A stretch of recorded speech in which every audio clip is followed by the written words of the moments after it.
Hello साथीहरु नमस्कार। आज म तपाईलाई नयाँ रेसिपी बताउँदैछु बोटी करी कसरी बनाउने त भनेर। यो भिडियोलाई सुरुदेखि लास्टसम्म हेर्नु होला। तपाईलाई यो बोटी करी यो तरिकाले बनाउँदा हुने रहेछ भन्ने राम्रो सम्पर्क आउनेछ र यो बोटीलाई यो तरिकाले बनाउनुस्।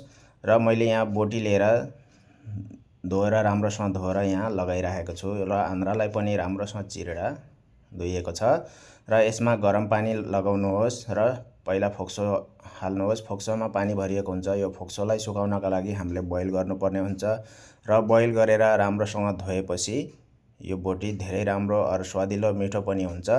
र यो तरिकाले अलिकति बेसार लगाउनुहोस् र अलिकति नमक लगाउनुहोस्। नमक र बेसार लगाएपछि यसलाई मिलाइदिनुहोस् र यसलाई 10 मिनेटसम्म यहाँ पाक्न दिनुहोस्। यो तरिकाले बोटी राम्रोसँगले पाकेपछि यसलाई राम्रोसँगले फेरि एकपल्ट धुनुपर्छ र यसलाई जालीमा फिल्टर गर्नुहोस्। तपाईसँग जाली छैन भने पिस पिस निकाल्न सक्नुहुनेछ र यो जालीमा फिल्टर गर्नुहोस् यो तरिकाले र यसलाई राम्रोसँग धुनुहोस्। यति राम्रो बोटी हाम्रो धुइएको छ र यसलाई मिडियम साइज न्यापे काट्नु पर्ने हुन्छ।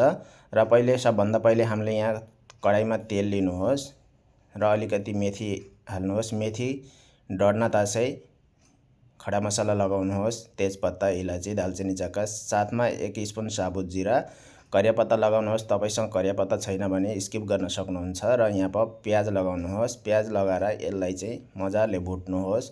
यो तरिकाले यसलाई भुट्नुहोस् जब तक यो कलर ब्राउन कलर आउँदैन त्यतिसम्म हामीले यहाँ बोटी काट्ने हो र अलिकति ठन्डा भइसकेको छ। यसलाई बोटीलाई राम्रोसँगले आफ्नो जस्तो साइज चाहियो त्यस्तै पिस यहाँ गर्नुहोस् र यो तरिकाले हामीले बोटी पनि राम्रो तरिकाले यहाँ काटिसकेको छ।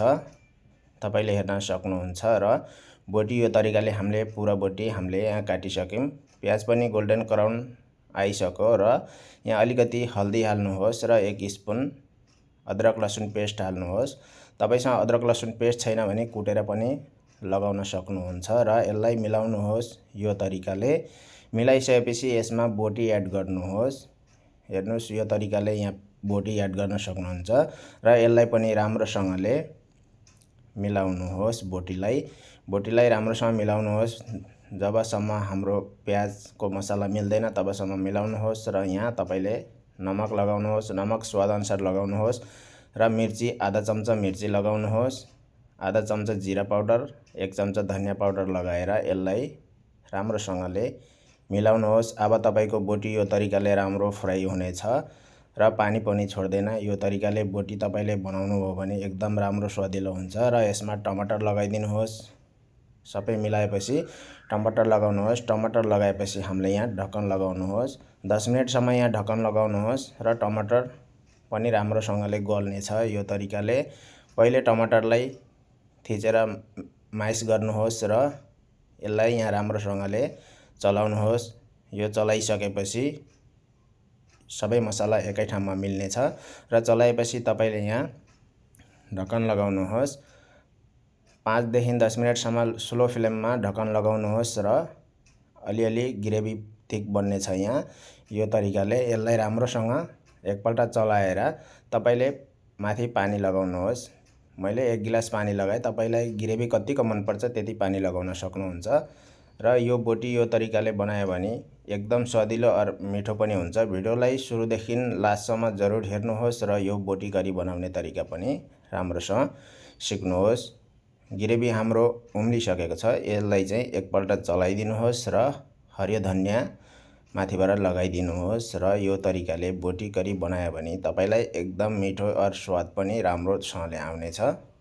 हेर्नुस् यो तरिकाले तपाईलाई घरमा बोटी बनाउने तरिका तपाईलाई कस्तो लाग्यो त?